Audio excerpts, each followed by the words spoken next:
Welcome everyone, this is Alex Burke from the Salem Museum and Historical Society. And for this week's episode of Around Town, a historic video tour of Salem, we're here standing in front of the Salem Public Library. And Salem's first library can trace its lineage all the way back to the 1840s or 1850s, when a group of local citizens came together to create the first circulating library here in the community.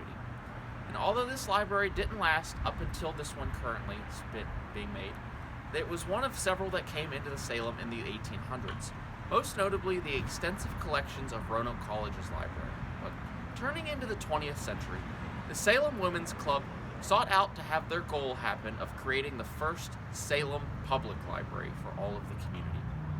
And they got a major break in 1935 when the community of Salem acquired this tract of land we're standing on right now and turned it into a small community park. At the center of it, though, was a small brick one-story structure that was to serve as the tourism center for Salem. And as the year passed into 1936, no one had moved into this abandoned building yet. And this is when the Salem's Women Clubs pounced, and they asked town council to turn this one building into the first library. Relenting, the Salem Public Library opened on February 15, 1937. When it opened, it had 100 volumes for Salem citizens to read and examine inside of it. But this library stayed until 1970, when one addition was placed on it to double its size. Then finally, another addition in 1991 to make it even larger.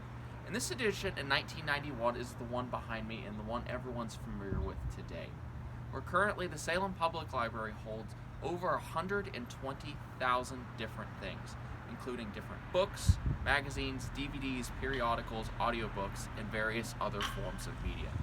That's going to conclude it, though, everyone, for this week's episode. Thank you all so much for tuning in. This was Alex Burke from the Salem Museum and Historical Society.